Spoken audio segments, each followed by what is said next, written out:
The Fantasy Six-Pack Hour. With your hosts, Joe Bond. You're awful. And AJ Applegarth. It's Sin Shu Chu. It's a mouthful.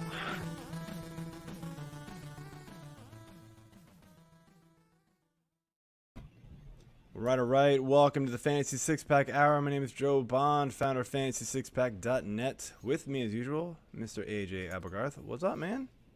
What up? Nothing. Well, that was exciting. Just got back from Disney, so I'm still a little tired. Yeah, Lots of walking. I can feel you on that one. The Disney trip with kids is rough, man. It's long ass days. Yes. Yes. Indeed. It was fun though. Yeah, it's a good time though, man. I'm hoping to get down there because we did it with my oldest when she was around 5. So we're hoping to do it soon again because Lucas will be turning 6 in September. Yeah, it's about that time. So got to figure it out. It's tougher now because like when we did it with Charlotte, she was in preschool, so it's like, who cares? Lucas was 1. Obviously, he didn't care. There's nothing going on, and now it's like, well, wait, I don't want to go in the middle of the summer because it's hot, and that's when everybody goes because everybody's off school. Surprisingly, it wasn't bad. Super crowded. I was kind of thinking it was going to be worse. The first day, well, we stayed at the hotel and, had a relaxing pool day on Sunday. We got in late Saturday and then did Magic Kingdom Monday and Hollywood Studios Tuesday. And, I mean, it wasn't overly crowded. Magic Kingdom Day was definitely hot, but yeah, the other day wasn't bad that's good because it rained a little bit. So to think about. I mean, yeah, the heat would detract me a little bit from going in the middle of summer. I mean, I know Florida summers, man, that they are brutal. Family lives down there, not too far from Orlando either, and it's bad. But yeah, you would think with like school being out and stuff like that, I guess like spring break is probably worse, maybe. But I don't know, it's tough, but I'll figure it out eventually. But all right, so tonight, ladies and gentlemen, we are going to be doing our NFC North preview. We'll bring in our guest here shortly, but before we do that, just want to remind you to hit that like button, subscribe button, leave those comments. We appreciate it, and it helps us out a lot. And also, new and improved site, I guess. We are offering memberships. So we've got our cheat sheet only membership, which you get access to our cheat sheet and our projections for draft season. And then we are also offering a package that's going to include that plus access to our Discord and other content that we're going to put behind the membership as well. We've already put all of our rankings behind it. You can get like the first, snippet of the rankings without it. And then if you want the rest, you've got to pay for it. So there's going to be other stuff behind, through that access as the season gets closer and during the season, more importantly. So get in on that now, get that Discord access. You'll have direct access to me and other analysts here at Fantasy Six Pack and all of our award-winning advice as well. So hit that up. You can use promo code F6P early, all spelled out except for the number 6. And then for 25% off for the first 100 members. We've already got a few that have used it, so you got to get on that now. We're not going to offer 25% off again. After that, it'll be a little less. So, all right, well, without further ado, let's bring in our guest of the night, and it is Mr. Pat Fitzmaurice from Fantasy Pros. What is going on tonight, man? Joe, doing well. Glad to see you and AJ. And, man, I mean, we're just, like, right on the eve of training camp here. I feel like... Yeah, I mean, hey, some teams have already started, so... I think they Oakland, have, right? man. Rookies. Yeah. I feel like it's less than a week away before we have to scramble and make our big first injury adjustment to our rankings. That first day of camp. I'm happy for those. Someone's busting an ACL. We're going to be like, everybody, me and everybody doing the rankings. Going to be like, stop what you're doing. Right. And me with my Scott Fish madness team. For a while, but Yep. Yeah. This is the fun part. And then, everybody who's done drafting the Scott Fishbowl teams already or whatever other leagues that drafted super early, then you get to like curse because all of those like early picks, you're like, I just lost so-and-so. Like Dobbins last year was the big one, right? That crushed everybody. And then the second preseason game, Gus Edwards goes down, and everybody who had him was like, yeah, awesome, because you got him as a value possibly if you drafted him before Dobbins went down, and then just crushed. Like, got me in a couple. I remember my first Scott Fishbowl. I was driving to a golf outing up in Wisconsin, first weekend in August, and got the news on the radio that Ryan Tannehill had torn his ACL, and he was like, I think I don't know if I had a starting third quarterback at the time, and Scott Fishbowl's super flex, so that was a little bit of a blow and kind of rough to hear when you're on the car on the way to a happy place.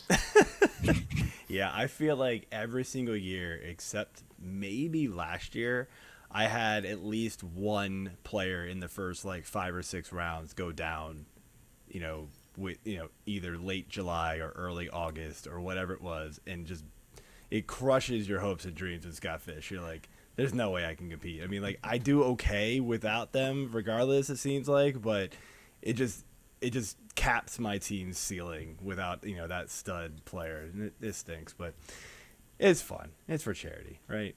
Exactly. All right, man. So great to have you here. We're gonna be doing the NFC North. I know you're ready for that, but let's do the favorite segment of the show, Beer of the Week. Beer. All right, Pat. So guest of honor, what you got, man? I got a Three Floyds Zombie Dust, excellent brewery in Munster, Indiana, Northwest Indiana. And when I first moved to the Chicago area, shouldn't say that. When I first tried this in the early 2000s, not real readily available. Like the only kind they seem to have readily available all the time in the liquor store was the Scotch Ale, which Scottish Ale, not really my favorite variety of beer. But they really boosted production, so now we can get this golden juice all the time, and I think it's the best IPA in America, or at least the best I've had, and I know there are quite a few I haven't tried yet. So cheers, boys. Yes, all cheers right, indeed. cheers. That is also one of my faves. I feel like Have you it's been Floyds. to Dark Lord Day? I have For not. Thursdays? I've No. not. I've heard that it's fantastic, but Yeah. I've not been. Buddy of mine is an Indiana, homegrown, and he lives for Three Floyd stuff, and always gets a relative or somebody there to get him one. Finally got to try it last year, and it was like, wow. It's a potent beer. So, all right, I myself am dipping into another Treehouse Brewing. This one is called the Alter Ego. It's an IPA. There's not super heavy, 6.8%. But yeah, looks like it's a fun can. So, cheers, and here we go. Cool.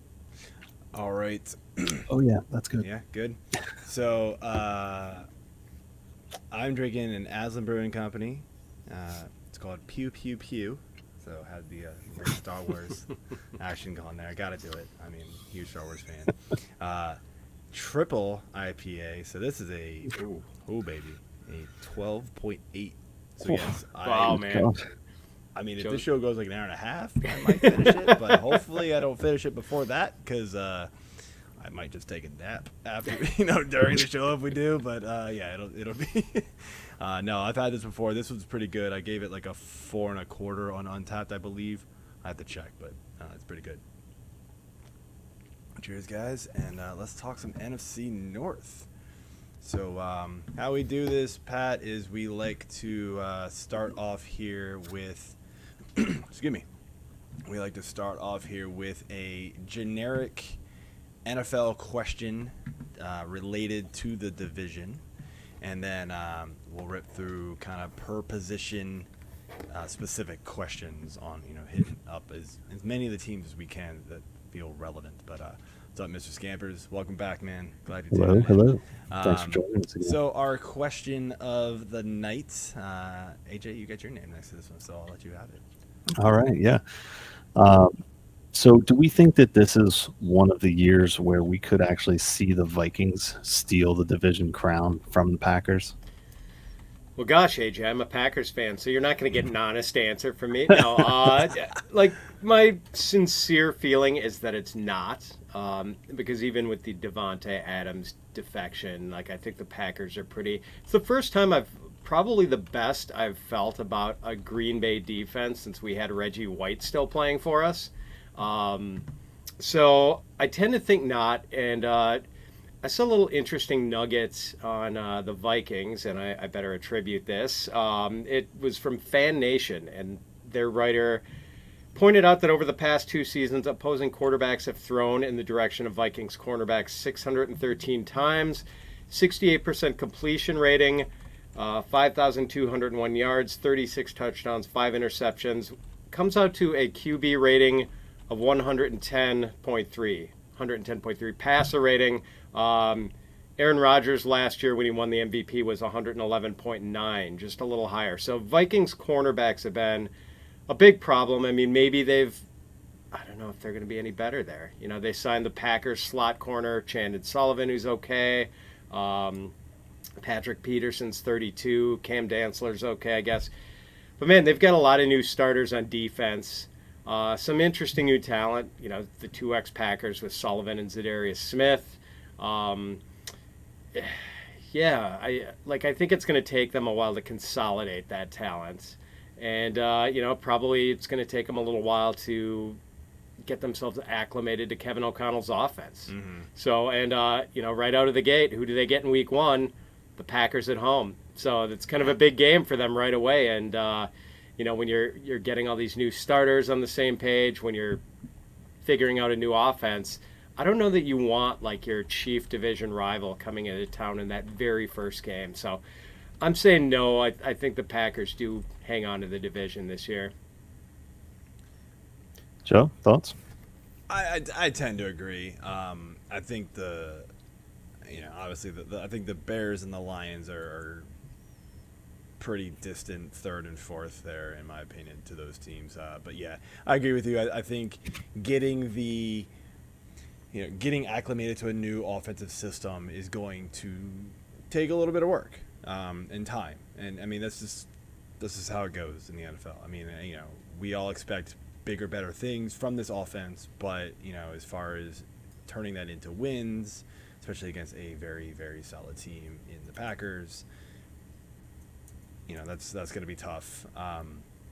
You mentioned they got a week 1, right? That matchup. I mean, you lose that game, right? You're already chasing, so that's not good. Like they were probably hoping to play the Packers in week 8 plus, to be honest. But yeah, I tend to agree. All right, so moving on here to let's rip through these quarterback ADPs. And then you can take away the first question here. So, quarterback ADPs we got coming off of Fantasy Pros based on the sleeper tab, if you want to call it that, I guess. Sleeper rankings.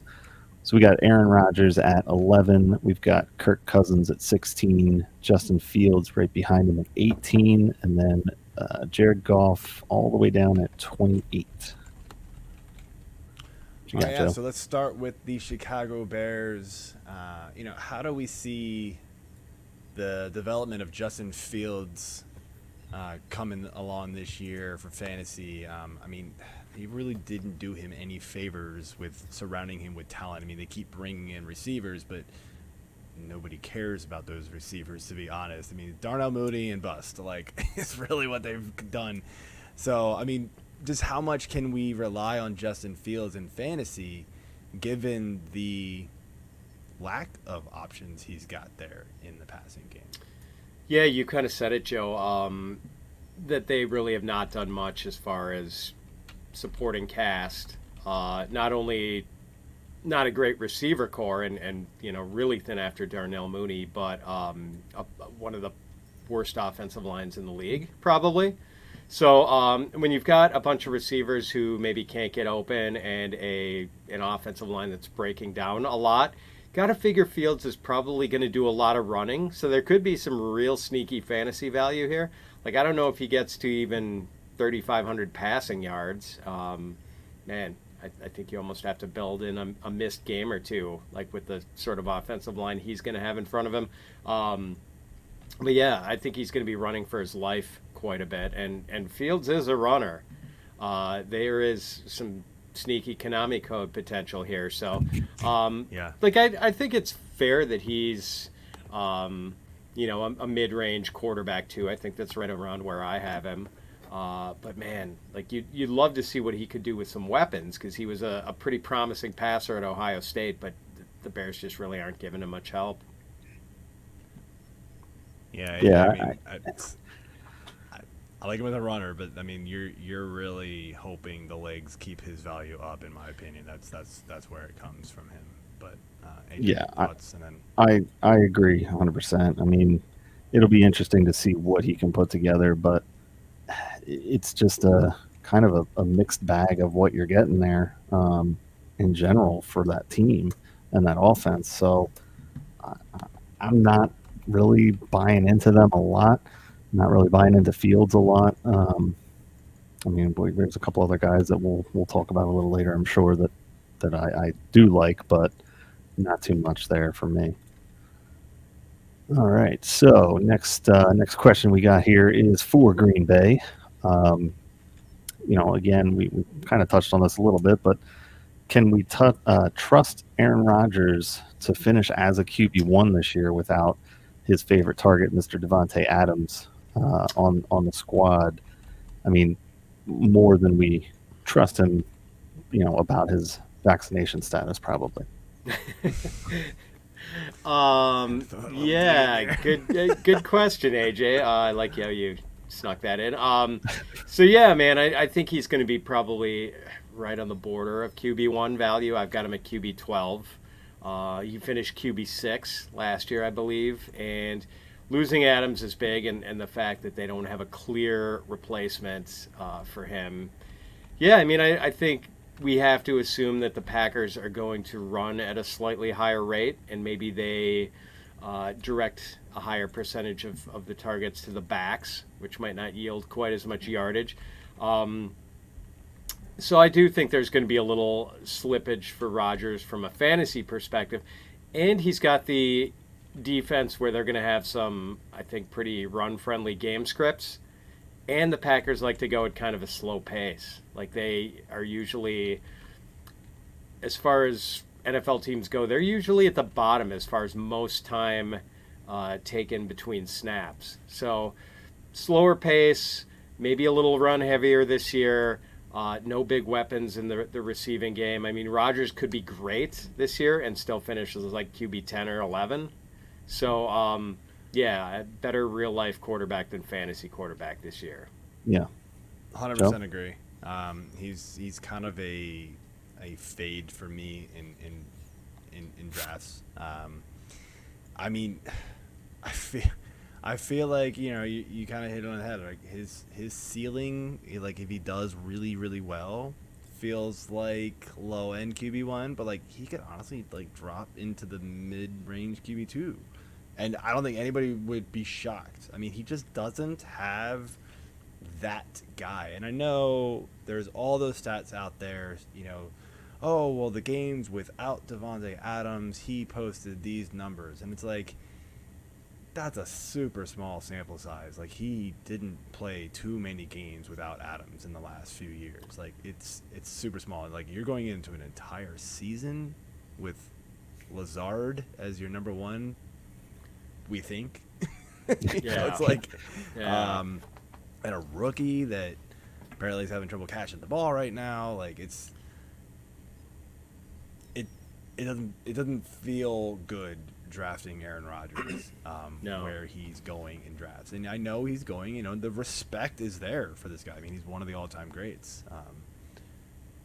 But yeah, I mean, I do think this team, as you said, is going to turn more into a run-heavy offense here. Yeah. Rodgers doesn't run around much anymore either. He used to do some of that early in his career. Now it's really kind of a last resort thing. I mean, he might punch in a couple of touchdown runs, but you're not going to get any real bonus rushing yardage from him anymore. No, and he needs to not run because he seems to get banged up when he gets hit. Right. So you don't want him to run right now. So let's move over here to Minnesota, and we talked about Kevin McConnell coming over to this team, so everybody's really excited about this Vikings offense right now, especially the passing game. But just what is the outlook for Kirk Cousins, since we're focused on the quarterbacks right now with the new head coach there, and he's going to be calling the plays? Yeah, so Cousins is kind of the anti-Rodgers. I think better fantasy quarterback than real life quarterback. Yes. I've got some major issues with him as a real life quarterback. And I know some Vikings fans have kind of gotten mad at me about this, but I have friends in Minnesota who hate Kirk Cousins, and they're Vikings fans. So, he does put up numbers. He's been around 30 touchdowns for quite a long time, and usually pretty good yardage numbers. It's just that, trouble winning big games, too often throwing short of the sticks on big 3rd and 10s or something. So I think it always looks better in the stat column for him than it actually does on the TV screen. But, yeah, so the O'Connell offense is interesting. I think people are imagining that it's really going to pump up the passing volume for him. I don't know about that. My colleague Derek Brown at Fantasy Pros has pointed out that the neutral script passing rate for the Vikings last year was upper half. I think they were I want to say they were 12th or something. I wish I knew that exact number, but so maybe that doesn't change all that much. It's just a different scheme. Maybe they get a little more efficient. So I don't think you're necessarily going to see a huge Cousins breakout, but I think we'll probably see more of the same, which is a pretty useful high-end quarterback 2, maybe even low-end quarterback 1. He's been QB 11 the last 2 years. Has it? He has been QB. Yeah. All right. So low-end QB 1. He's been there. He's just he's just sort of consistent low-level QB 1, high-level QB 2. So he just kind of falls into that. But I feel like he's not winning you your league, but you can get him so cheap. I'm all about it. Taking him, if I can just load the top end of my draft with receivers and tight ends and running backs, and then wait till the late double digit rounds, probably when you have to take Cousins in your normal home leagues, I'm all for it. He's not going to lose you the league. Yeah. And if you get Jefferson early, if you take Justin Jefferson in the first round, you got to be looking to complete that stack. You should be wanting to do that. Yeah, I think the best thing with him is trying to stack and just gaining even more value with that. I like Cousins this year. I do think that he's worth a shot. Same thing with what Joe was saying. I'd look at him later and just try to stack my team with solid talent that I know is going to produce, at the skill positions early. So, all right, looking at the last man standing here, Mr. Jared Goff. Do we think that there is a world where we see Goff being able to feed all of the mouths in this offense and actually make it fantasy relevant? I wouldn't be shocked if we saw at least maybe low level, even mid range. I wouldn't be shocked by say a QB 17 finish for Jared Goff if he stayed healthy the whole season, because he's got weapons now. He goes from Khalif Raymond and Quintez Cephas. Remember what his wide receiver core looked like to start the Trinity Benson? It was just and now all of a sudden you've got DJ Chark, Jamison Williams, Amon-Ra St. Brown really came on late last year when everyone else was hurt. Hockenson, Swift healthy. If all those guys are healthy, this looks great, and he's got a really good offensive line in front of him with Taylor Decker, Penei Sewell, Frank Ragnow. So, this offense could actually be pretty good, and we saw Goff, for a while put up pretty good numbers with the Rams when they were clicking. Wouldn't shock me if he had a pretty decent season. Let's face it, this is probably his last year as the Lions starter. They're going to draft someone or sign someone next year, but right now there's no one looking over his shoulder. So, in Superflex 2 QB leagues, Like, I don't mind Goff as a second or third quarterback. Yeah, I like him this year. I mean, I was hoping to try to snag him as my QB3 for Fish, just because I like the upside potential there, and I really like the weapons he has. It's funny looking at everything that we see here. Now he has actual line of solid name players at receiver, and that's huge for him. So I think the potential is definitely there for Goff to have a good season. Yeah, agreed. The last 4 games that he played last season, if you mix that with the last 4 games, this is stats from Fantasy Data. That's where I pull a lot of my stuff. So you can filter by last number of games played. He was QB 14. So I mean, wow. He's right there in the mix. I mean, he's not. I think he's somebody you have to give serious creed to, especially in a 2 QB league for sure. I wouldn't scoff at it. Like he's not going to be terrible. I feel like he's Amon-Ra St. Brown really just his end of the season. And yeah. So like that's his candidacy slogan right there. Don't scoff at Goff. Glad somebody picked that one up. All right. Might have done that on purpose. All right. Move over here to running back. So quick run through the ADP. Dalvin Cook at 5, Swift at 8. And by the way, we use half PPR for these. Aaron Jones at 13, David Montgomery at 18, AJ Dillon at 29, Alexander Madison 44, Khalil Herbert, go Hokies, number 53, and Jamal Williams at 56. AJ. All right. So Dalvin Cook has pretty much earned the title of injury prone throughout the majority of his career here. But do you think he can actually shake that title and maximize his value going as an RB5? Probably not, AJ, but I don't really care because when he does produce, when he does stay healthy, he always produces. Like I think over his career, he's averaged like almost 120 yards from scrimmage a game, I think, and scores in about 3/4 of his game. So when he's out there, I mean, he's fantastic. Like he runs hard, speed. Like we saw it against. I know it's not the best run defense, but man, the way he chewed up the Pittsburgh Steelers in that game, where I think some people didn't start him because he was questionable coming into the game. People didn't know if it was going to be him or Madison, and hopefully, if you draft Dalvin Cook, you get clarity on those injuries. Like if he is going to get hurt, hopefully you know that he's going to be in or out, and there's no middle ground. Because I know that Steelers game, a couple of friends of mine really got burned by that. Actually benching him and watching him go off for 205 yards. Can you imagine that having that on your bench? And it was a Thursday night game too to start the week. You could have been pretty much in the barn after that. So yeah, that's rough. Yeah. So I mean, that's the thing, and I'm drawn to those guys who that they're going to produce if they're healthy, even if there's a big injury risk. So I've got like Christian McCaffrey as my running back 2. I've got Dalvin Cook as my running back 3. Like, I just want the dudes who I know are going to produce when healthy. Yeah, I mean, especially now in an 18-week season, there's almost no running back that's going to play. It's hard, it's hard to really forecast any player, especially running back, to play the full season. So, like, you miss a couple of games here or there. Like, you've just got to have depth at the position, especially running back.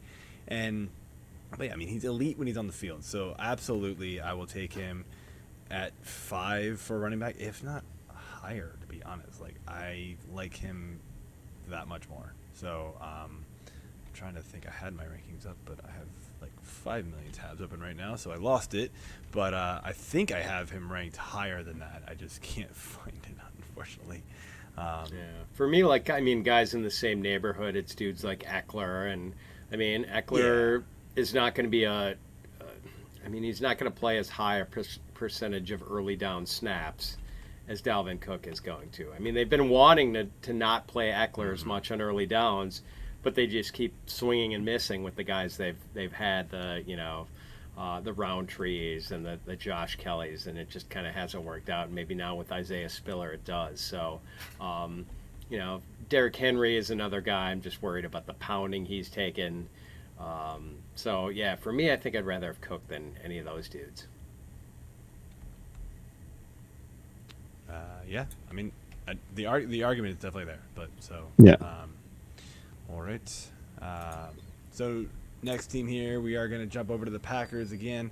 Obviously, we talked about them losing Adams, and so we kind of alluded to this being a more run-heavy offense. Does that mean we're going to get a bounce back from Jones, back into the RB1 territory, and then on this, knowing though that like they want to split the rushing workload with him and Dillion? Yeah, and I think the last 8 regular season games Dillion and Jones played together last year, Dillion averaged, I believe, 13.7 carries a game and Jones 10.2. So we really did kind of see things shift toward Dillion a little late in the season, and we also saw the goal line shift to Dillion. So at an ADP of, what you guys said, RB 29? Dillon's 29, RB 29. Yeah, give me some of that. I mean, that's my only reservation about drafting Jones, is that I'd rather have Dillion at his cost than Jones at his. But with Jones, it is attractive that he is going to be getting extra targets, I think. And the passing work is heavily in his favor. We talked about that on one of our team preview show that we did for them real quick, and it's super heavy in his favor. Yeah, and you did agree that it's a small sample size, the games that Devontae didn't play. I think it was 7 games during his career that Devontae missed, and in those games, Aaron Jones averaged 7 targets a game. So I think he is going to see some extra targets, and he is a legitimate receiver out of the backfield. He's not just a little, flare out and catch a dump off guy. He can run wheel routes and get open downfield. So I think there's opportunity for him there, and I wouldn't be totally shocked if he led the team in receptions this year, quite honestly. So I think both of these guys, and as I mentioned, their defense is legit. Their defense is really legit, so I think they're going to have a lot of run-friendly game scripts, and I think would not surprise me at all if the Packers led the league in fantasy points by the running back position this year. So there's room for both of these guys to eat. Yeah, I could see that. I could see other teams leading the league in number of rushes or even total rushing yards and things like that, just because teams like the Ravens have Lamar, and sure, Bills got Josh Allen, although they don't have the running backs, but you don't. But the Packers don't have the running quarterback, so the running backs leading the way there, fantasy wise, I could buy that. Yeah, I mean, coming off of 2019 when Jones had 19 touchdowns total, we thought that was going to come down, and it did. I mean, he still had 10 touchdowns last year. Only 4 rushing though, because of Dillon's presence being more utilized. So I can definitely see this backfield being very strong this year, and Rodgers having to rely on them a lot more without Adams there. And I wouldn't be surprised to see either 2 running back sets with both of them in the backfield, or having Jones split out and then just having Dillion in the back. So it's dangerous, definitely dangerous. Yeah. So, all right, looking at Detroit here. I mean, this is the year that everybody's trying to predict as DeAndre Swift's breakout year. I mean, are you believing the hype, or are you holding back because it's the Lions? Yeah, I like him a lot. I mean, I think I'm pretty much in line with everyone else, having him running back 8. And I like that he's got a good offensive line. like that he catches passes, which makes him a little more immune to negative game scripts. They've used him on the goal line. So, there's a lot to like here for sure. We just need a season of good health, and I think he would put up some pretty eye-popping numbers. So, it just seems like I'm not sure why I haven't had more of him in best balls and drafts, especially since I kind of seem like I've been getting a lot of late first-round picks this year. It seems like he is pretty consistently going around that first, second-round turn. And, I'm on board with it. I just, for some reason, have not gotten a lot of him. Yeah, I'm trying to. I am finally pulling up my rankings again. Looking at running backs here, I've got him smack dab at 8. I mean, it's right there. I haven't done a ton of drafts yet. I've unfortunately just had a ton going on. I have it on my to-do list. Like, I've got a Google task list that's underdog drafts. Like, I need to start getting into these. I just haven't done them yet. But yeah, I mean, the few drafts that I have done in mocks and things like that, it just depends on where I'm drafting. Like, he just isn't the target at that point. Like, it's just there's always somebody else. It's not that I either have like an early pick or like a super late pick, and he's gone. Like, he's not the one that I get for whatever reason. And I've been doing a lot of like super flex, so quarterbacks just fly off the board. So that's the other part. But yeah, I do like Swift a lot, though. I mean, he's got to stay healthy. I mean, he was on quite a tear last season before the injury went down, and it was pretty unfortunate. But hopefully he can stay healthy and really just build off of what he had last year. So I think Jamal Williams really isn't much to worry about there as far as taking a whole lot away from him. I think like week 1 was sort of like, whoa, like Jamal Williams had like 11 catchers or whatever crazy number it was. I'm kind of making that up, but I do remember it being a lot. No, you're right. They were really running back centric coming out of the gates last year. Like, both guys were getting points. He had 8 receptions in week 1, Jamal Williams. It was kind of like, well, damn. All right, we like him. And then the next week was 3, and you were like, all right, really, guys? Yeah. Did they fall in like a big hole in that first game, and they were like, Goff was just kind of dinking and dunking his way against San Fran? And I feel like no, because San Fran was terrible to start the year.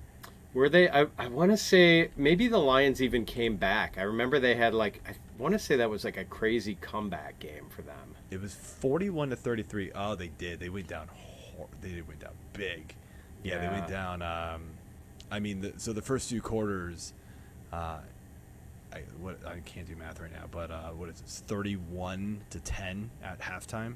Yeah, so they were getting slaughtered. So yeah, but yeah, the Lions put a scare into them a little late. I think they might have even had the ball and down 1 score. 8 points. Was super close. Yeah, it did end up getting really close there. But yeah, anyway, I like Swift a lot. But let's move on here to the last team, and that is the Chicago Bears. Like, the workload for Montgomery is unquestioned. When he is in the game, he gets the rock, right? Khalil Herbert is talented and should probably get more work when Montgomery is in there, but that's just not what they do, or at least what they haven't done. They could change this year. But, with Montgomery kind of being the guy, right, or at least we all kind of think that way, right? At least ADP is falling that way. Montgomery's 18, Herbert's 53, but 18, does that feel a little low for Montgomery, knowing that he's getting this workload and they have no passing game? I mean, let's be real. Yeah, so I guess to me it doesn't feel low because I've actually got him at 19. So, well, congratulations. Yeah, I mean, that's right around where he should be. And you said it about the workload, Joe. He's averaged 16.2 carries a game over his 3 years in Chicago. And he's had about 60 catches on average over the last 2 years. So yeah, I mean, he's it reminds me of the way the Bears used to use Matt Forte. He just, gets carries, he gets targets. But man, that offensive line is so bad. You've got to figure there aren't going to be a lot of touchdown opportunities. It seems like, 8 might be his ceiling. And the other thing, guys, that I kind of worry about is that, like, this is a new regime, so we don't know if he's going to be the guy. Like, maybe maybe they're a committee back coaching staff. You know, maybe they are going to give Herbert a lot more work. Maybe this Ebner guy, this rookie, might get some time. Like, we don't know here how he's going to be used, so we can't assume that he's going to get this workhorse usage he got under Nagy. Yeah, I agree. I've actually got my. I say congratulations about your 19. I realize you meant you had him ranked at 19. Not that you got him at 19. I thought you meant like you got him in a draft. So No. misinterpreted that. So anyway, I actually have him at 20. So I'm a little bit lower than you even. It is all the unknowns. It is the entire offensive scheme. Well, not scheme, but the entire offense in general. Like, it's gonna be bad. So he's gonna lack touchdown upside. They might be trailing in a lot of games, right? And so then what? You know, like, they're going to go away from the run game. He can catch passes, but he's not going to be, like, the focal point at that point in the game. I mean, look, when if I'm looking at a running back in that range, I'll probably target him. You know, I mean, you're looking at guys like, what? Travis Etienne, we don't know. I mean, we all like him, but we don't know. Josh Jacobs, kind of the same guy. Let's be real.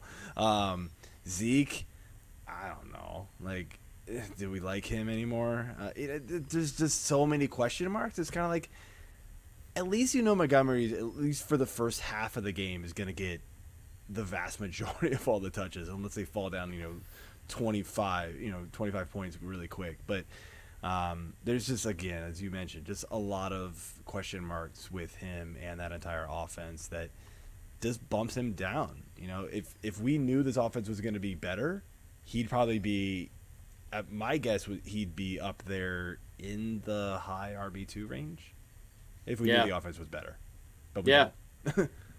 And Fields is going to run too, so that's going to take away from him. So it might, yeah. So, all right, AJ. All right. Anything to say, or just want to jump in? No, I mean, you guys pretty much hit everything that I was thinking as well. The big thing for me, again, but you mentioned it, is it's a new team, new coaching regime.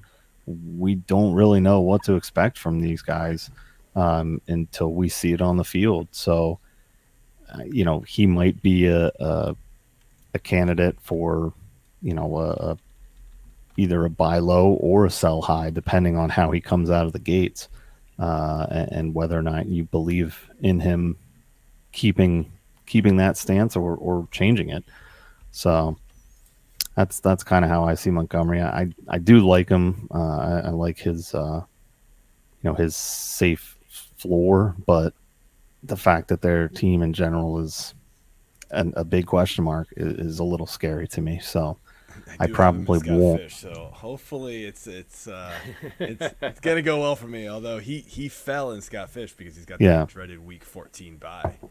Oof. That playoff. So I was kind of couple of guys there. Eventually, I'm just gonna have to take him, guys. You're gonna let him fall to like running back 25. Like, that's value. I'm gonna take it. Thanks. Yeah. Moving on. So, all right, jumping into wide receivers here. We already hit it on with Justin Jefferson, number 2. Amon-Ra St. Brown is 28. Thielen is sitting at 30. Darnell Mooney at 32. Christian Watson, 46.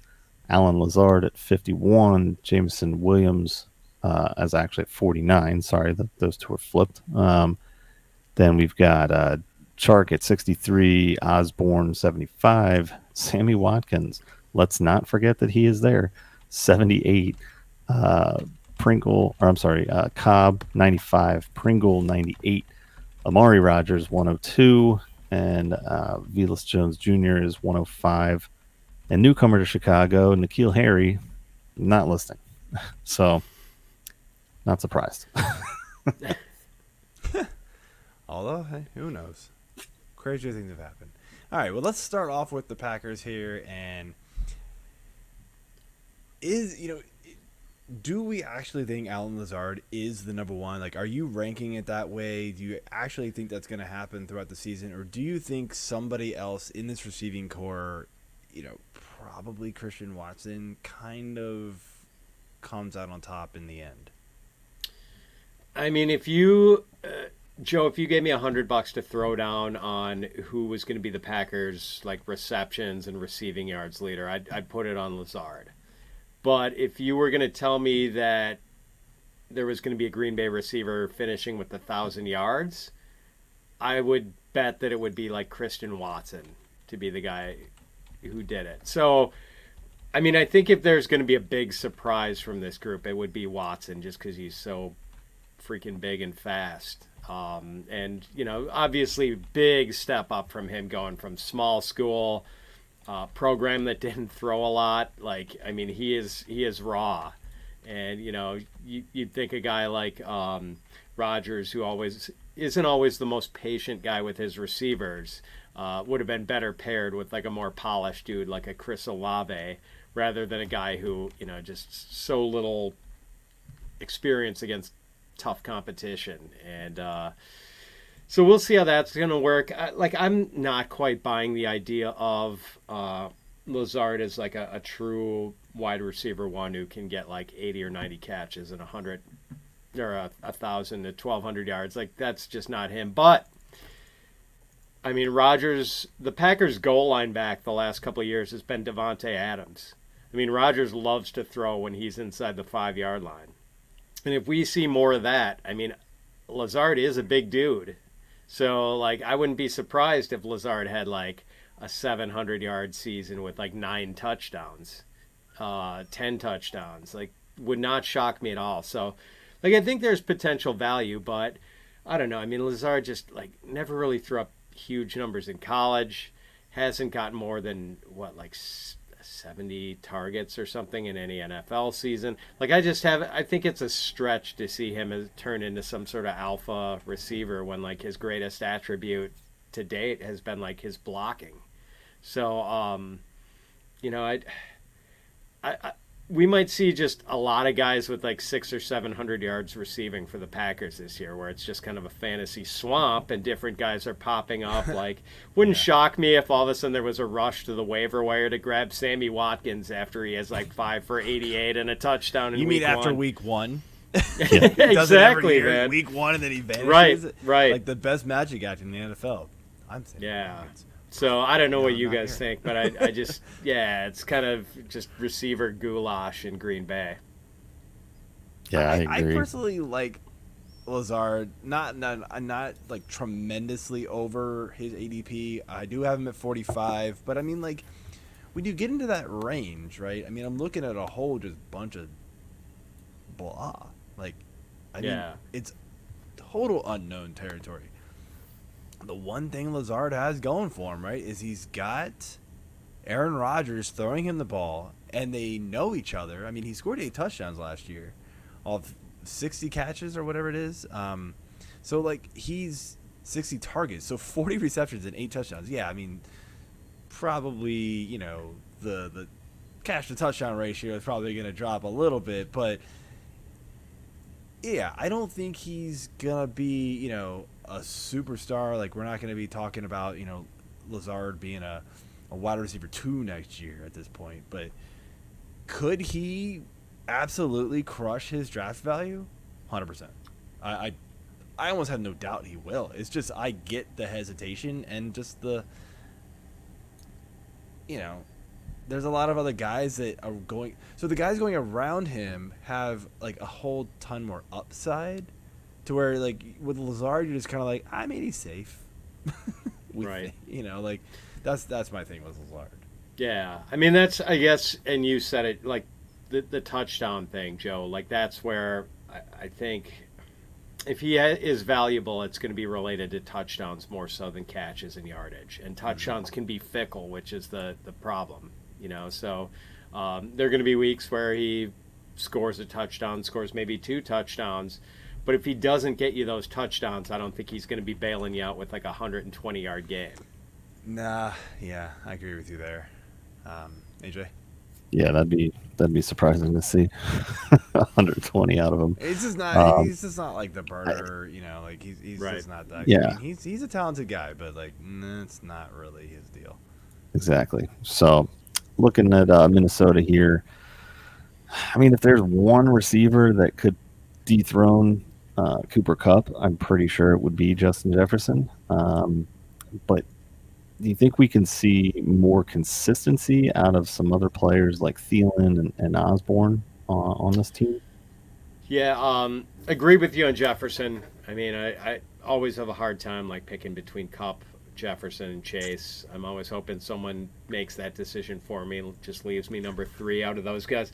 Right. Thielen's kind of interesting because his efficiency's kind of been trending downward, like career low 10.8 yards per catch last year, career low 7.6 yards per target. Average depth of target fell a whole 2 yards last year. It had been 11.5 in 2020, and last year was 9.5. I mean, it's just like a receiver who's getting old, I think. And so I'm a little worried, like, you know, the touchdown counts are always terrific.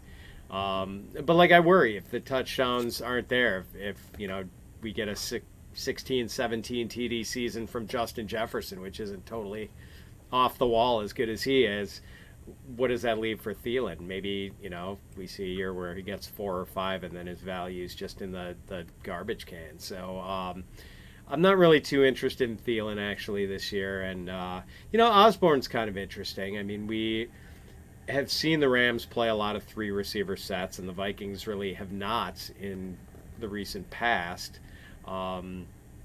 So I think we're going to see the snap count tick up for Osborne. I think it was like I want to say it was around 60% last year. It could be, you know, north of 70-75% this year. And you know, he did pretty well on a 60 or so percent snap count, or you know, snap share last year. So you know, I'm a little intrigued by him, and he can be had really late. Plus, if anything happens to either Jefferson or Thielen, he moves up the pecking order a little bit. Like, people talk about handcuffing running backs, but like I know Rich Rebar has talked about like those third receivers who could blow up if someone in front of them gets hurt, and I think KJ Osborne is kind of in that category. Yeah, KJ Osborne was a waiver wire like target many weeks last season. Yep. I just had him stashed away a few times because, you know, you were just waiting for that Thielen injury, and, you know, we got it in playoff time once again. It feels like it just never fails. Yeah. Osborne is definitely intriguing. You know, just looking at what he put up last year, he really wasn't that far behind Thielen. You know, 3 less touchdowns. Again, can't predict the touchdowns. The targets were pretty much right in line, 13 off at 82 to 95 for Thielen. So yeah, I think he's definitely got a nice upside and definite value at where he's going. So do like Osborne as well. Yeah, I mean, and look, the one thing we got to think about here, right? So like everybody, you know, we've already talked about it, but we like this offense to, you know, the passing game. Everybody likes it a little bit better, right, this year because of the coaching change. So you have to, you know, everybody's all in on Jefferson, and for good reason. You know, he's a superstar. But if Cousins throws 35 touchdowns again, they're not all going to Jefferson. They got to go to somebody else, right? So, like, Thielen and Osborne aren't going to be, you know, just whatever. Like, Thielen and Osborne will be very valuable assets, especially at their draft value. Yeah, I think another thing to look at too is if we're going to see that many touchdowns, you don't have Conklin there anymore. So is Irv Smith going to be the guy? Who knows? Maybe we'll find out a little later. Into that. All right, so jumping over here to Detroit. So, you know, Amon-Ra St. Brown, you know, finished with 90 receptions last year, 119 targets. Now, of course, things get a little more muddled for him, right? You know, so you already talked about how bad the receiving core was for Detroit last season outside of St. Brown. This year, brought in Shark, brought in Williams. You know, Hockenson is going to be healthy. You know, Swift is going to be there. So, just how much can we trust St. Brown to be this good of a receiver? And even the number one for this team, again. Good question. We can trust him to be good, I think, because we saw it was fun to watch him last year, and he carried some teams to fantasy championships. But that's kind of it. Like, he can be good and just not get anything close to that same volume and just not have the same sort of impact. And I think that's kind of going to be the case.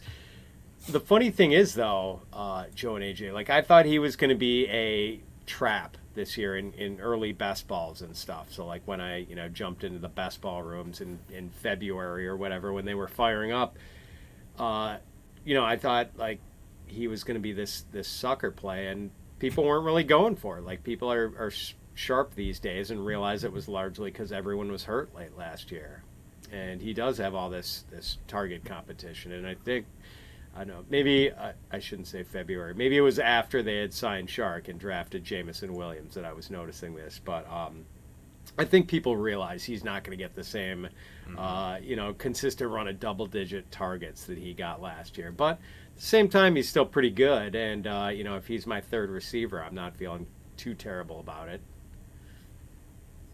Yeah. I got him at 32, so I mean it's a little lower than his ADP, but I think that's exactly where I've got him too. Kind of, you're just picking who you like. There's just a bunch of guys there that are all kind of in the same boat, and it's just kind of prefer them a little more than St. Brown. So it is what it is. But yeah, I think he's gonna struggle a little bit more, like you said. But AJ, anything? Yeah, I mean, the only thing I got is whether or not I want to try to pull a really good value keeper pick for St. Brown in one of my home leagues, but I've got a lot of potential keepers in there, so we'll see what happens. But I Sure, think you'll talk to me later about that. Yeah, probably. All right, let's move over here. Finish off the receivers. All right, so we've pretty much already beat this dead horse, but let's keep going with it. I mean, what are we going to do with this receiving core in Chicago past Darnell Mooney? We said they traded for former first-round pick N'Keal Harry, who just never really turned into anything in New England. They signed a bunch of guys in free agency. You got Byron Pringle. You got Amon-Ra St. Brown, Dante Pettis. It's just such a mixed bag of, never really done much receivers here. So is there any fantasy value that we'd be able to squeeze from this offense? No, it's hard to see, AJ. Velus Jones, N'Keal Harry, Equanimous, Pringle. Yeah, I think Mooney is really, in most drafts, I mean, typical 12-team, 18 rounds or so, I don't think any of these guys other than Mooney are getting picked.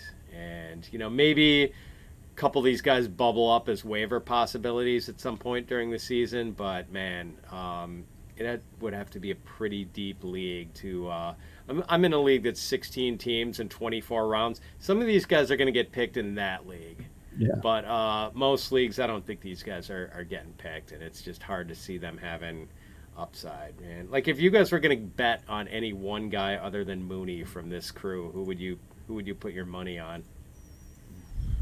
I mean, I guess maybe Harry, just because he's big. Yeah. Right. I'm thinking I know they didn't spend a lot to get him, but yeah, I mean that's kind of where I go. Pringle's interesting. He had a great yards per catch with KC, just didn't get involved enough in that offense.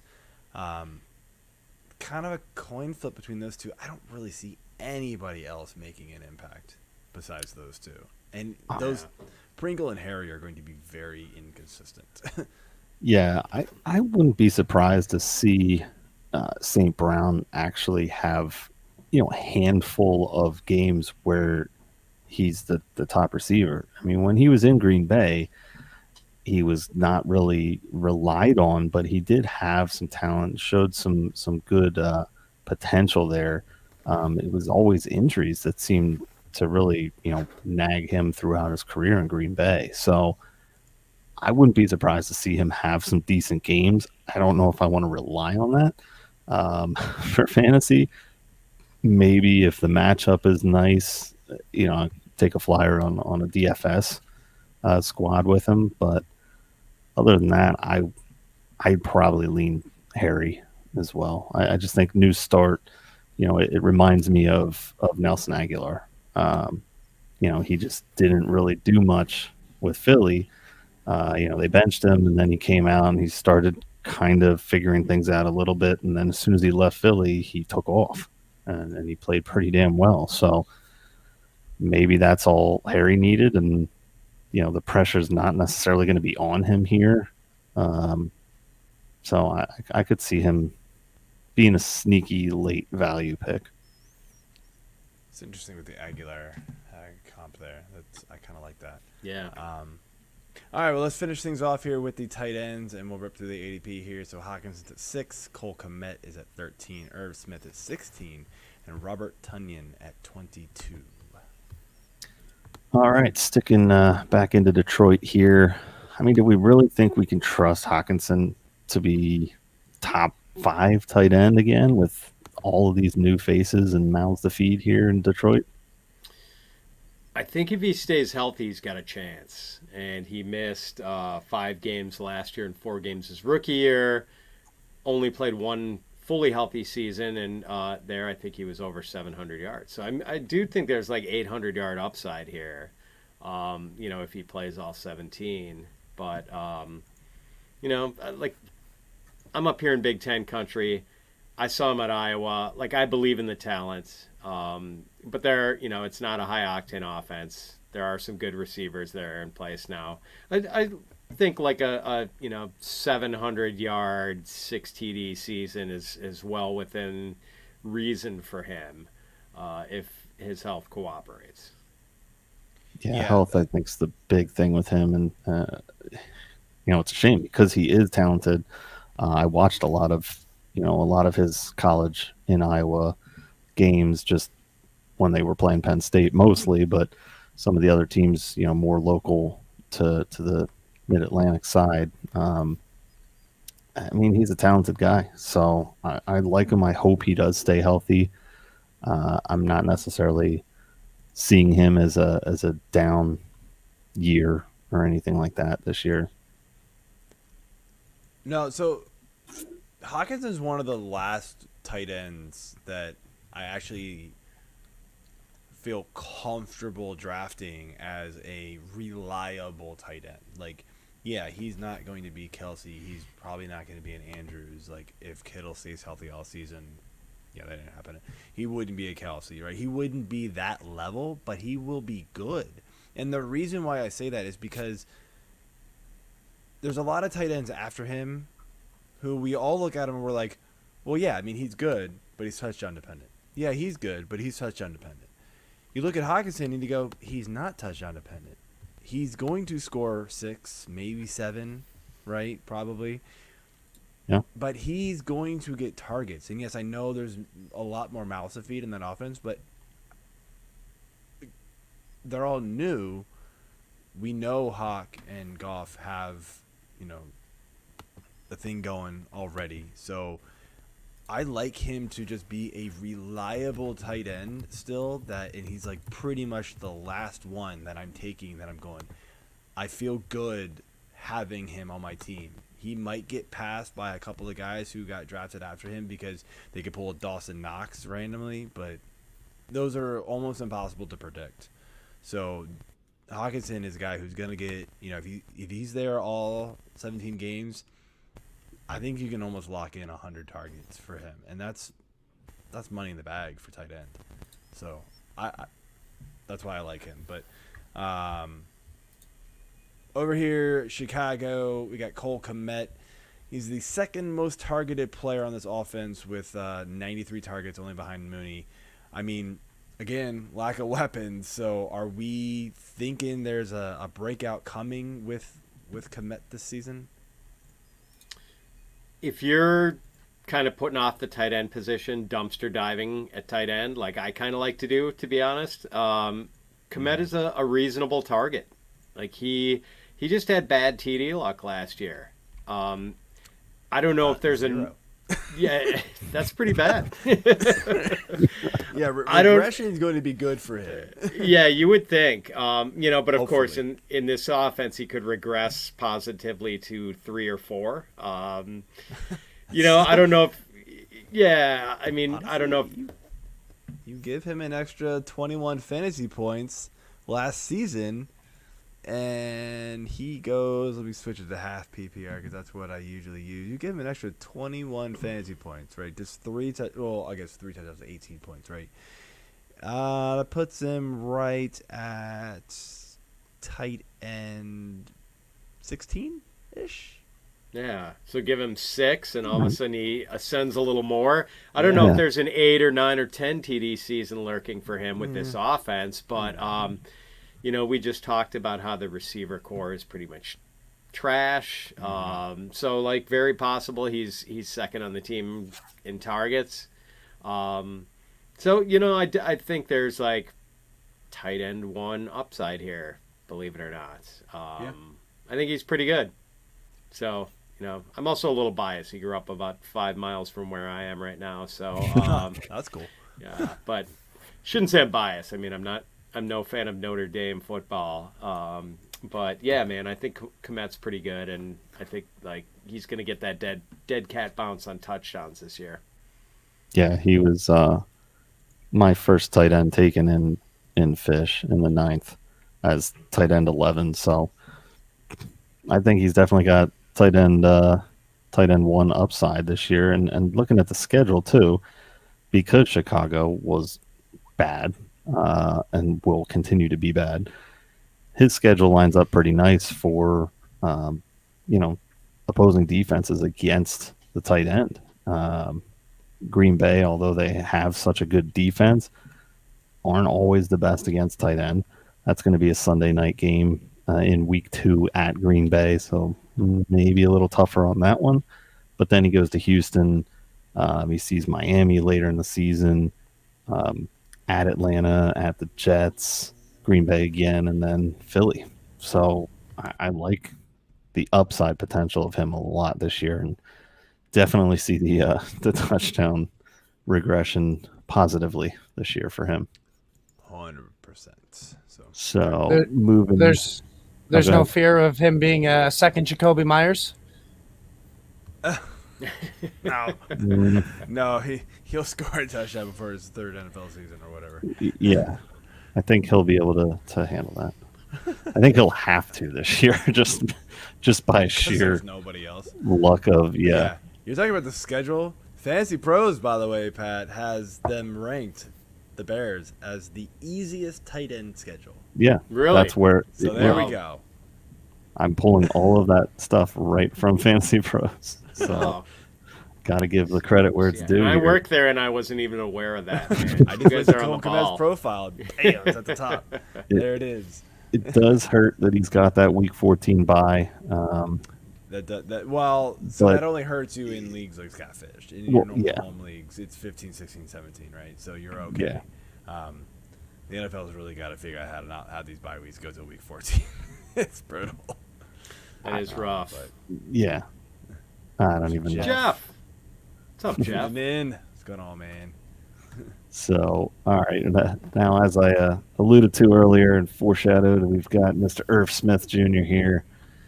Now that he's actually, more than a year removed from that meniscus injury that he had, do we think that he can finally rebound and be a possible tight end 1 finish with the new offense?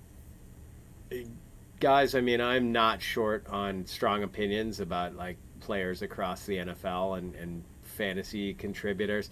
I just kind of throw up my hands with Irv Smith. I have no idea what to expect. I'm just kind of drafting around him because I honestly have no idea. I think I had him in the fishbowl last year, and that obviously didn't work out. But I don't know. What do you guys think? I'm drawing a blank.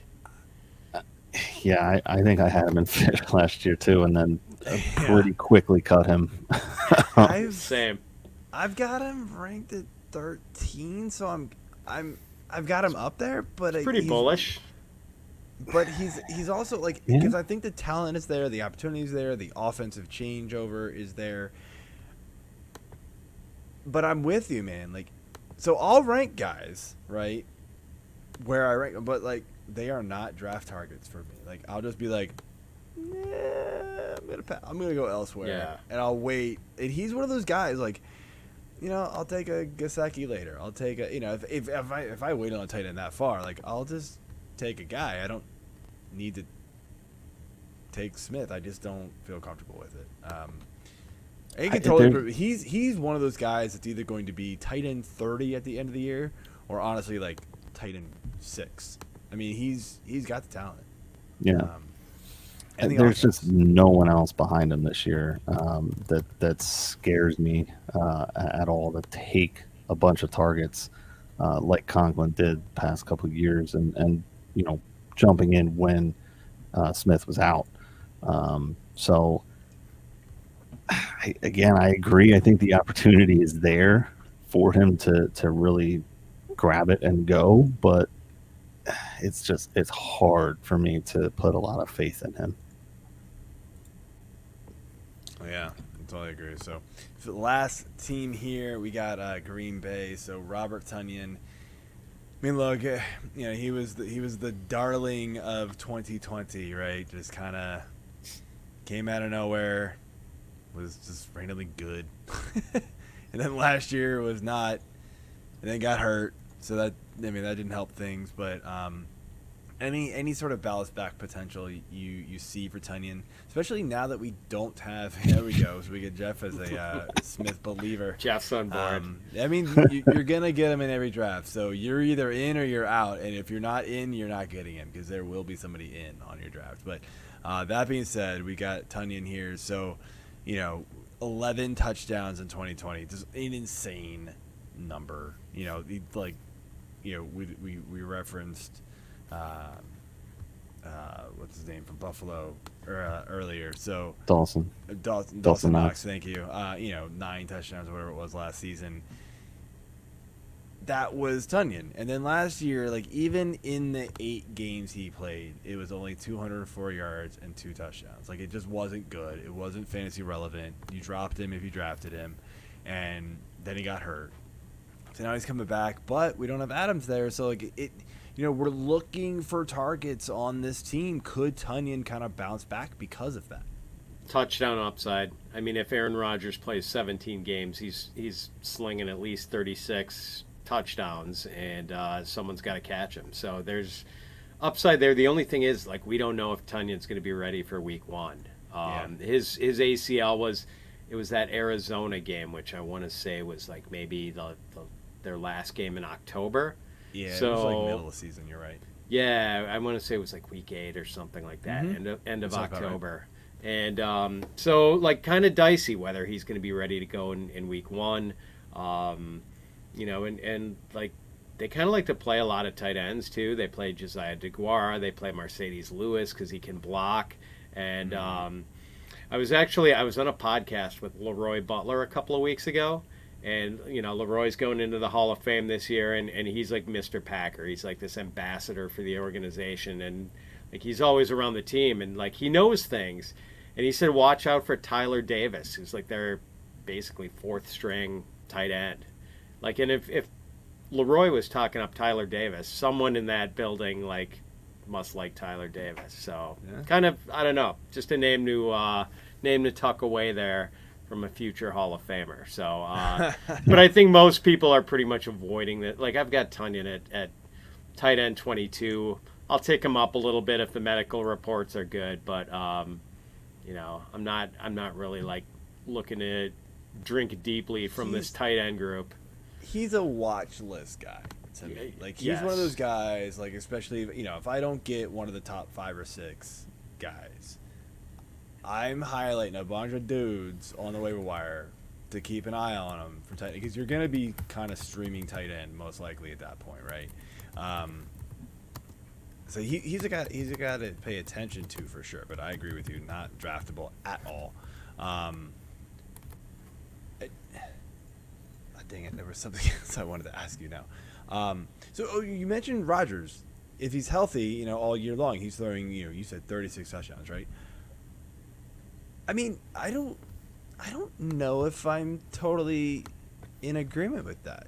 I mean, we looked at 2018 and 2019, right? He played all 16 games, 25 and 26 touchdowns.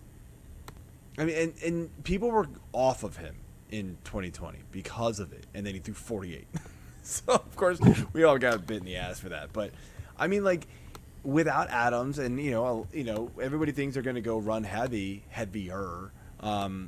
Is there any doubt in your mind that he could hit the 30 mark? I kind of like on the fence with it. 17 games. Yeah, 17. Okay, so you add the extra game, but you know, just for the sake of the argument, let's just say it's 16 again, right? So you know, could he kind of fall back to those 2018, 2019 kind of pace? Yeah, I mean, it's possible. It's possible. Like, I don't know, man. I mean, he really likes to throw inside the 5 more than most quarterbacks. I mean, that's like a big thing for him. Maybe they don't do it as much. Yes, they are. Outside the running backs. Yeah, the running backs, man. Dive into those running backs. Get them. So it's I could maybe 36 was like a little bit. I was out maybe a little bit over my skis, but every other year I would say absolutely. Like that's, you know, 30, 45, 39, and he had 17, but he got hurt, 38, 31. I mean, he's hovering around that, you know, low to mid 30 range, and then he has these like breakout years where he's 40 and 48, but you know, all the other years, but he's always had like a guy, right? It feels like he's always had at least one dude he could just like lean on. And you know, 2018, 2019, I'm blanking on the receiving core those years, but you know, I guess clearly didn't have one those years, and you know, Cobb was probably there at that point. well, no, what's his name? MVS. No, he started getting older, is what happened. Oh, I'm blanking on who. And it wasn't who was Cobb. So in 2018, I'm looking at target share here. So Adams was there in 2018. That must have been, was that his rookie year? Yeah, I mean, he was a train wreck for a couple of years when he got no, there actually, early. it wasn't his rookie year. 2014 was. Damn, he's a lot older. He's been around a lot longer than I thought. But yeah, he wasn't. I mean, he was good, very, very good. But I mean, like, I guess that's all they had, and he just didn't like just force him the ball as much or whatever it is. But yeah, I don't. I mean, I just don't really know what happened those years. I mean, it's basically been the same receiving core for like 4 years, and just for whatever reason in 2018 and 2019, it didn't really turn into like super success for Rodgers. It wasn't. I mean, coaching staff obviously played a large role in that too. So like 18. I remember that. That was when he was complaining about Mike McCarthy, and like they were just I mean, really stale for route good reason. combinations. Yeah, like they'd never run a you know, crossing routes or anything. It just seemed like the offense had gotten really stale and things had gotten really bad. But you know, LaFleur, I think, is one of the better play callers in the league. And you know, he's gonna drop some stuff for Rodgers. You know, Rodgers, I don't think he's gonna be happy running it 60% of the time. So I think there are gonna be ways for Rodgers to you know, make some plays and get a decent TD total. So if you're giving me like 33.5 touchdowns, I'm betting the over. I tend to agree with you. I'm playing devil's advocate. You know, Sure. try to make a good show. So, all right, that is it for the positions. We do one last thing in each division preview, and that is our final division standings prediction. So, Pat, you can go first. What order do you have?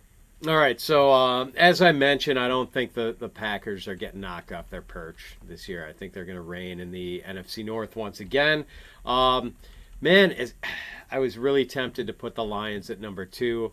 I do think Dan Campbell has them moving in the right direction, but I got to stick with the Vikings at number 2, the Lions at number 3, and you know, here in Chicago, not a lot to cheer about which, as a Packer fan living behind enemy lines doesn't make me real sad. But yeah, I think the Bears are going to be bringing up the rear. The Bears. AJ, any difference? No. Yeah, me neither. I think that's pretty much it. This is almost That's like the chalk. Yeah, I mean, it's chalk, but like it makes sense. I mean, as you said, like the Lions are kind of the up and coming team. Like they could surprise. I mean, yeah, they were in some games last year, and you were like, how the hell are they in these games? And now they've got like good weapons on offense and people healthy right now. I mean, they easily could turn those games into wins and would make a huge difference. So I do like them, but not quite yet. Yeah, one more year to consolidate all that talent, and I think maybe 2023 is their ETA. Yeah, we'll see what happens. So, all right, man. Thank you for coming on, Pat. Great to talk to you again. And before we go, just want to give you a chance to let everybody know where they can find you on Twitter and what you got in store this season for us. Yeah, Joe and AJ, thanks so much for having me. It's always a blast to talk to you guys. So people should check out fantasypros.com for my stuff and all the great stuff there. We've got our redraft kit up, so anyone in a season-long league can pretty much find anything they need as far as rankings, tools, articles, etc. They can check out the Fitz on Fantasy podcast every week. Find me on Twitter at Fitz_FF. And, man, I'm ready, boys. Training camp is upon us. Absolutely. Yes. Very excited. Very excited to see this season start. Are we going to see you at the expo, by the way? Yes, sir. You guys are both going to be there? I will be there. Excellent, man. First beer's on me. Indeed. Sweet. First pace schedule. Yeah, that's gonna be interesting. Boston Strangler's not liking this. He's still bitter about the Desmond Howard Super Bowl, I think. So sorry, Strangler. I know. Wow. Ah, shots fired by Pat at the end. I love it. Like it. All right, Pat. Well, thank you again for coming on, man. We'll have to do it again shortly. So have a good night. See you. Thanks, boys. All right. Alrighty, man. So I think that's it for me. Next week, if I can pull up the document, where did I put it? I don't even know anymore. I might have closed it. Nope, there it is. So next week, I know we are doing the NFC South with Samantha Praviti. I always butcher her last name. I'll ask her before she comes on the show. So would you? It's Praviti. I think you're right. I am right. I don't know why I said Pravit. That was stupid. It is definitely Praviti. But anyway. How much did that hurt, Joe? To admit that AJ was right. Yeah. That's about as bad. He didn't even admit it. He said, I think you're right. Yeah, that's about as bad as me actually drafting Amari Cooper in Warrior Bowl. That's how bad my draft is going. Oh. Right? I know, dude, the world is ending. I actually drafted Amari Cooper. As if anybody's still listening, you know how much I dread Amari Cooper. 6 weeks guy. Yeah, that's not here to hear it, but that's a good one, Boston.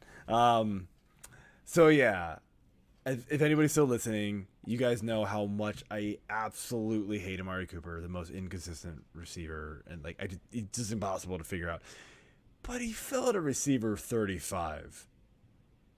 At some point, it's just uber value. I'm just like, I gotta do it.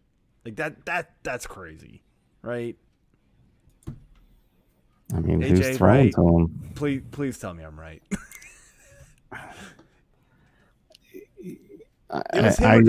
Receiver 35. I think that I would take Cooper. Yeah, it was over. him or Devontae. Dude, I have. Where do I have him ranked? I have Cooper ranked 27. I've seen him in other rankings, like in the teens. I've seen him as low as 30. I dropped him to 27. Now, of course, that's with me thinking that Brissett's starting the whole year. Who knows? There's word that Watson could only get suspended for 2 to 8 games. If that happens, Cooper's going right back into the teens for me, and that is a massive value pick for me, which I needed because that draft is absolutely killing me. I don't know if you've been following along in the Warrior Bowl chat for us, but man, the quarterback run in Warrior Bowl in my division is just insanity. I mean, 13 of the first 16 picks were quarterbacks. I know it's super flex, but guys, that's just crazy. 13 of the first 16? Yeah. Oh, and it is nuts. I mean, I got left with like the choice of Tua, and I took him at, the third round reversal, but like I didn't feel good taking Tua. And then of course, like no quarterbacks got taken in the entire third round, and only 2 got taken in the fourth round coming back to me. So I could have taken whoever the hell I wanted at the end of the fourth round, but instead I took Tua at the beginning of the third round, and just then I was left chasing every other position, which is why when Cooper finally fell, I was like, I mean, I've just got to take the value at this point. And I hate him.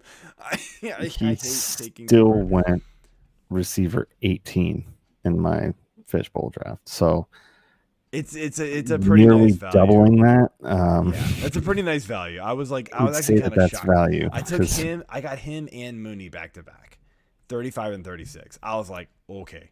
That 35, 36 was Drake London, Chase Claypool, and then Michael Thomas at 37. Yeah, actually, in my think draft, it was him and Mooney. I think Mooney was my wide receiver too. But I'll tell you here real quick. Mooney went 28. Oh, dang it. No, sorry. I took him and then Elijah Moore at 36. So I went a little upside play there. So the 3 guys I was looking at was Cooper, Moore, and Devonta Smith, but I wanted the wide receiver who I think is the wide receiver 1 for his team in Elijah Moore. That's why I went that way. Yeah, it could backfire. I'm chasing upside because I got absolutely murdered in the first 2. I'm not going quarterback with the 12th pick. Like, that was the worst decision. Even though I got Justin Jefferson, that was the worst decision I ever made because I did not expect the quarterbacks to just fly off the board like they did. But yes, exactly why I say he's inconsistent, and I absolutely hate him, Boston Strangler. I'm 100% in agreement with you. So if you watch any of these other shows, and you can go back to all of them, you can go back to the Dallas Cowboys preview show. For years, I've been like, I will never draft Amari Cooper, but I say that because he always goes where his ADP usually is, but his ADP dropped like a rock. His draft value dropped like a rock in this Warrior Bowl draft that I'm in, and I was just like, I mean, I'm looking at the board going, I mean, I just have to, even though I don't want to, but fine. Anyway, let's close it out. Good talking to you again, AJ, and see you next week. All right. Oh, by the way, the show next week, right? Is that no, not next week. 2 weeks. I'm ahead of myself. So no, next week is on Thursday. I'm ahead of myself. Good night, everybody.